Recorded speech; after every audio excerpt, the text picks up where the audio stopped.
Apakah yang berawal dari penasaran lama-lama bakal dibikin nyaman? Apa sih hebatnya HyperOS dibanding versi-versi sebelumnya? Dua kemungkinan masih tetap pasti terjadi, yaitu keunggulan dan kekurangan. Lama tidak muncul untuk bahas tentang perupdatean, di sini gua minta maaf dan inilah tampilan HyperOS yang sedikit bakal gua rincikan.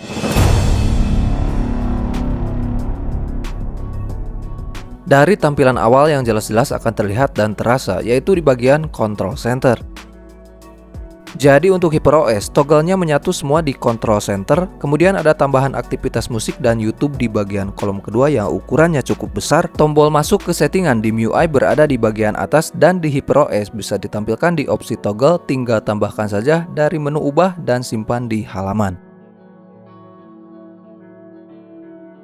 Di bagian Control Center ini jelas tampilannya dibikin simple ya. Seluruh toggle disimpan di satu halaman, gak perlu menggeser seperti di versi sebelumnya. Uniknya lagi, kita bisa masukkan tulisan di bagian atas Control Center di HyperOS ini. Untuk caranya nanti dibuatin video khusus aja kali ya. Perubahan selanjutnya ada di aplikasi Gallery. Opsi pindah album dan foto berada di bagian bawah, sedangkan di versi MIUI ada di bagian atas. Tampilannya mungkin sama aja, tapi akan terasa ringan meski menggunakan satu tangan. Kelebihan yang selanjutnya di HyperOS adalah font. Selain default, ada Mi Sans. Dan uniknya yang bisa diubah bukan ukurannya saja, melainkan ketebalannya bisa kita atur-atur juga.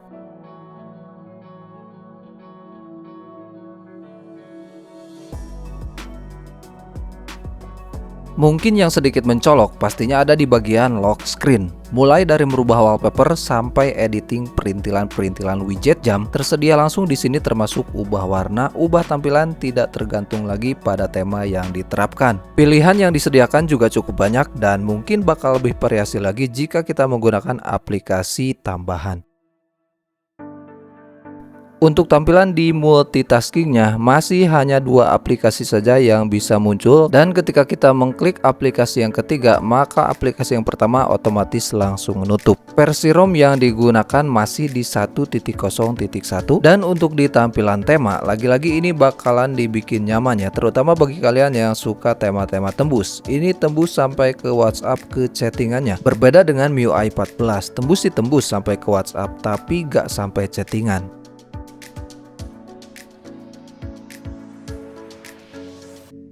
Kemudian perubahan untuk di file manajernya, untuk tombol baru-baru ini dan berkasnya berada di bawah juga ya, berbeda dengan di MIUI 14 yaitu ada di bagian atas. Oke, dan sekarang lanjut ke keluhannya mungkin ya, bukan kekurangan, hanya keluhan kecil-kecil aja yang gua rasakan di HyperOS ini. Yang pertama ada di settingan layar, gak ada opsi untuk merubah ukuran icon pack. Dan setelah dicari-cari di settingan tampilan, opsinya pun juga masih belum tersedia. Adanya hanya di aplikasi tema saja. Gua juga gak tahu ya, apakah beda HP beda settingan. So yang udah pakai ROM HyperOS ini, apakah merubah ukuran icon pack tersedia di settingan halaman layar? Coba tulis di kolom komentar. Keluhan yang selanjutnya mungkin masih banyak tema yang belum support ya untuk sampai saat ini. Semoga untuk para desainer tema segera merilis tema terbarunya untuk HyperOS ini. Kalau disebut HyperOS banyak iklannya, terutama di aplikasi sistem ya. Itu mungkin bukan keluhan ya, karena di situ juga ada pengaturan hilangkan iklan. Yang jelas itu kurang pengetahuan aja sih. Lagi-lagi untuk keluhan lanjutannya ada di tampilan, yaitu tampilan di Control Center. Warna dari latarnya ini abu-abu, tidak transparan. Meski diakalin oleh tema, hasilnya masih tetap tidak transparan. Tapi tenang, dulu Control Center di MIUI juga abu-abu, tapi semakin panjang waktu, semakin updatean muncul, abu-abu yang nutup ini hilang menjadi transparan. Gua ngomongin ROM global ya.